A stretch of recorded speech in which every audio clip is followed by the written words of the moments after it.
The following disclaimer is for those in California only. Pursuant to California Assembly Bill 2571, it is illegal for the advertisement and or marketing of any firearm-related products and or programs in a manner that is designed, intended, or reasonably appears to be attractive to minors. As such, if you are currently in California, this program is restricted to only those that are over 18. Please turn this program off now if you are in California and under 18. Now, on to the program.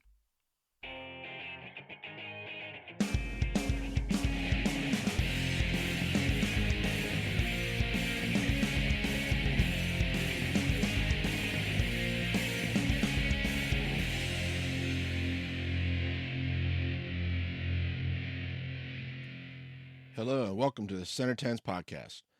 Center is a podcast that discusses small bore and precision air rifle from junior shooting sports on up to NCAA collegiate and Olympic competition. And now here's your host, Adam Pearson.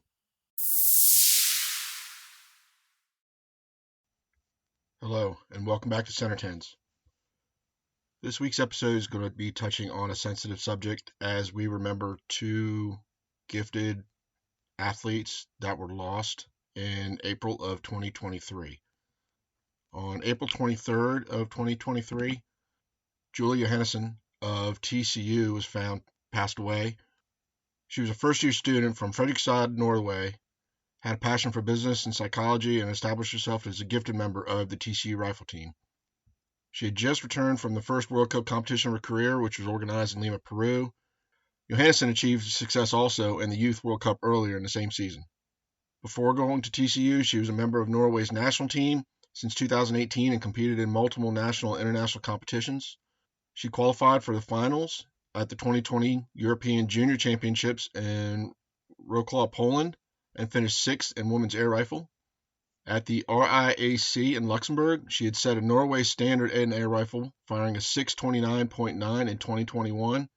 She also fired a personal best in small bore 3x20 event in a 593 in Kiesen, Norway. As a freshman at TCU, she had fired two perfect 600s in air rifle. First one was against UTEP, January 28, 2023, and then at the PRC Championships on February 4th and 5th of 2023. She's the only TCU Horned Frog to fire two perfect air rifle marks in program history. She has 5 of the top 11 small bore marks in the program history. She set NCAA records in small bore with a 598 and an aggregate score of an 1198 at the PRC Championships. She led the nation with a small bore average of 592.31 that year and finished the season with the 4th highest air rifle average, 597.38, and the 2nd highest aggregate average of 1189.69 in the country that year. And she qualified for both small bore and air rifle individual finals at the NCAA Championships. In 2022, when she competed at the European Shooting Championships, she received a gold medal for 50-meter 3-position women's juniors. She got a silver medal in 50-meter rifle prone mixed team juniors and a bronze medal for 50-meter rifle 3-position team women's juniors. And then in the ISSF Junior World Cup in Seoul, Germany, she received a silver medal for the 50-meter rifle 3-position women junior and a bronze medal in 50-meter 3-position mixed team junior. She was loved by many. Her teammates described her as an incredible friend and teammate. She was a carefree, yet fierce competitor who had a bubbly personality and was incredibly joyful.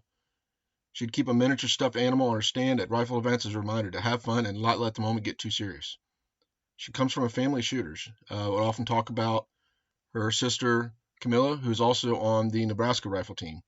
And she'd talk in a joking manner about competitions within the family of who was the best shooter in the family. Then, just a few days later, Benjamin Ben David Salas had passed away on April 26th.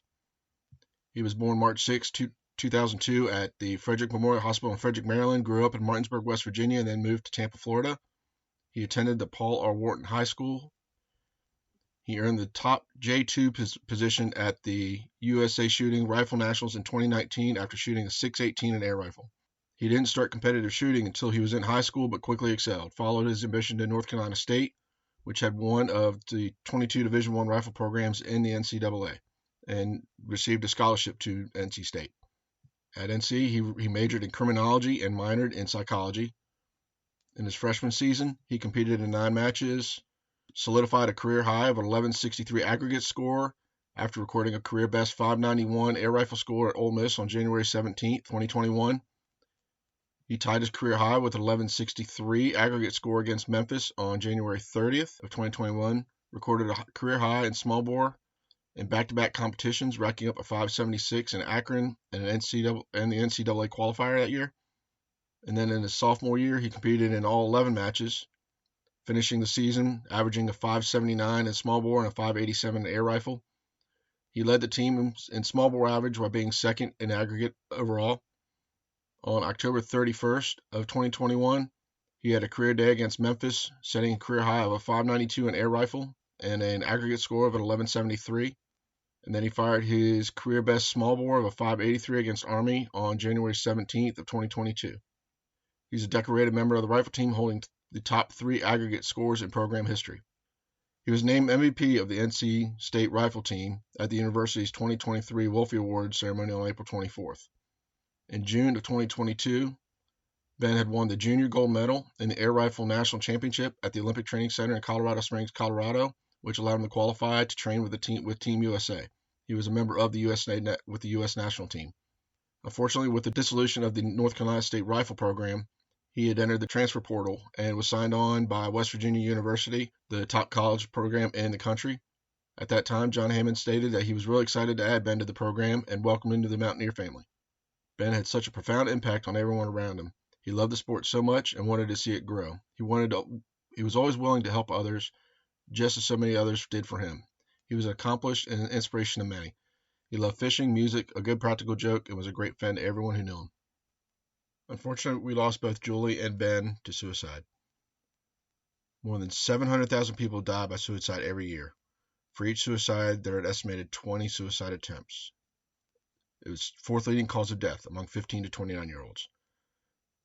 In 2023, there were 50,000 collegiate suicides registered, which is the largest number ever recorded. Suicide is complicated and tragic, but it's often preventable. Knowing the warning signs for suicide and how to get help can save lives. If you are feeling alone and are having thoughts of suicide, whether or not you are in crisis or know someone who is, don't remain silent. Talk to someone you can trust through the 988 Suicide and Crisis Lifeline. Again, I understand this episode may be difficult to listen to, but we want to remember Ben and Julie. And if this episode can help anybody, please reach out. Again, you got the National Crisis Line if you just dial 988, or you can chat at 988lifeline.org. So that'll be the end of this episode. And just remember Ben and Julie this week. And for the parents of athletes, call your kids, just check on them, make sure everything's okay.